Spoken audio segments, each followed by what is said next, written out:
Okay guys, welcome back. So today we've got a review of the Crosstown Hardware set. So what you actually get is you get two cymbal stands, both straight cymbal stands, a hi-hat stand and the snare stand. So you can see that I've got a 18-inch crash on this, a 22-inch ride on this, 14-inch hi-hats on this, and my Tama Starphonic snare on that. So let's look at the cymbal stand first. So take this off, put the cymbal down here, and have a look at it a bit more closely. So first of all, it's got a plastic top that screws on, as is standard, two nice thick felts and a pretty standard Yamaha wing nut. It's a geared tilter, which is nice.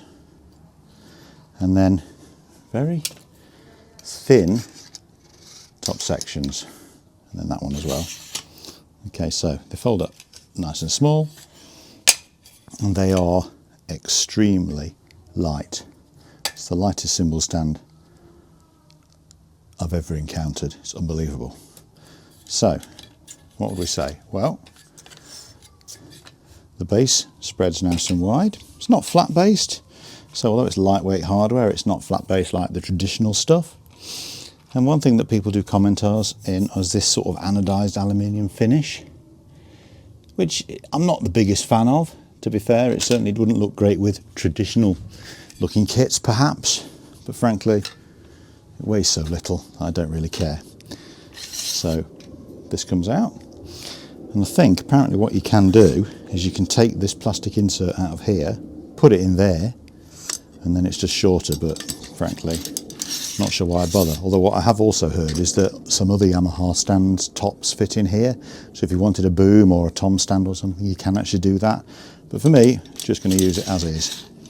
So used this last night, had a crash on here, set to about that height. It was on a fairly wobbly stage, and to be honest, really stable. Everything's metal inserts, I believe. All feels firm. Yeah, it is metal bolts and stuff. And it collapses down like that. Now, you do get a bag, which I'll bring in a minute and talk about that, but they do say that you would have to put those down as well. We'll come back to that though, to fit them in these sleeves you get, but as I say, we'll look at that in a second. So that other cymbal stand's the same. Okay, the hi-hat stand. Well, you get a nice professional standard Yamaha clutch. Nothing much to say about that, to be honest with you. It's absolutely fine, does the job, standard size. Let's put that there, put that there. There's a single tilter here, which is okay, I guess. It's not the most professional thing I've ever seen in the world, but to be honest with you, it works fine. Have no problems with it. Get plenty of height out of it.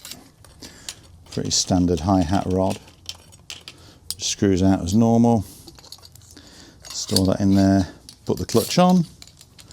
So far so unremarkable. Now, you cannot adjust the tension. Again, I heard people say that that was a problem. Well, to be honest, it wasn't for me. With these 14-inch, these are dark custom hi-hats, they're sort of medium weight, 14-inch. Found them absolutely fine. Don't know what it would be like with really heavy hi-hats on, but I think for most people, you wouldn't have to worry about it. Whenever I've messed about with the tension on hi-hats in the past, I've always ended up leaving it in about the middle. So that's pretty standard there. These two things go into two holes. Collapses, same as the cymbal stand. No issue there. That folds up there. Okay, so these wave about a bit. Well, again, when we pack it away into the cases, you'll see there's a little strap for them.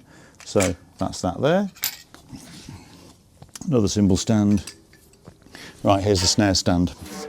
So again, well, to be honest, it's a snare stand. Don't know what else there is to say. That's an aluminium snare, so medium weight. So this is a gearless tilter, but it didn't move. Plenty of height on this if you wanted it. I mean, I'm 6'2", and about there was the right height for me, but there was plenty more if you wanted it higher. I dare say you could put a rack tom on it as well. This spreads quite wide, wider than you'd need. Oh yeah, you can't, on the hi-hat, you can't alter the angle of the legs, so maybe for double kick pedals it might get in the way. I don't, so that's fine. So folds up nice and tight, up like that, and there we go. Okay, so we'll take this other cymbal down, but all in all, I think there's always going to be some compromises with hardware. I've got some Yamaha 700 series hardware, which is obviously slightly better featured in terms of memory locks, and the stands a boom, and the hi-hat, the legs revolve to accommodate double pedals if you want, and the tension is adjustable. And to be honest, that's a nice hi-hat stand, but it's a lot heavier than this, so it depends what you're doing. I think the vast majority of drummers and people who are probably actually watching this are sort of hobbyists or semi-pros or amateurs or whatever, and they go out and play gigs in the local bars or weddings or whatever, I don't know, or even just you don't have a road crew to cart your stuff about. I mean, I saw Steve Jordan was using this. Now, whether that was just as an endorsement or because he was a Yamaha artist, I don't know, but he sung the praises of it because he reckoned the cymbals sounded better on them or something like that. That, I don't know. However, it's good, it works, and that's all we need to know. Now we get this bag, which is actually quite big. You get a little pocket on the front, not very deep though, so not sure what you'd put in there. Now, they reckon this aluminium stuff can scratch, so you get 4 sleeves, which I have been using, to be fair.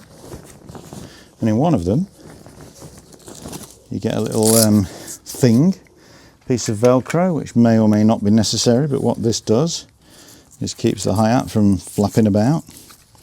So there it is. So you put that in there. This might take like 5 seconds more at the end of the gig to do, rather than just chucking it in a bag. And then that can go in there. And that's it, hi-hat stand. Cymbal stand. So yeah, to get it to fit in, you have to collapse that. So this is where you come to like memory locks and stuff, and I know some people don't like collapsing the stands fully because then they don't know where they had them. Well, I mean, to be honest with you, I can just remember that was like 1 click off the top. And then height-wise, well, I mean, how long does it take? Set it up, if it's not right, just change it. You could also just Sharpie onto it where it was going to be. I know that people do that, and the snare stand fits in here as well. So that is tremendously light. Okay. Don't know exactly how much they weigh. I'm not going to put it on the screen because I literally don't know. But these 4 things go in here well easily. So you could, I know the Yamaha video show, why isn't that going? It does, it goes in easily, trust me. And the hi-hat as well. So in here, you've also got loads of space. So I put in my floor tom legs. Oh, I've got my whole hand there, masses of space in there.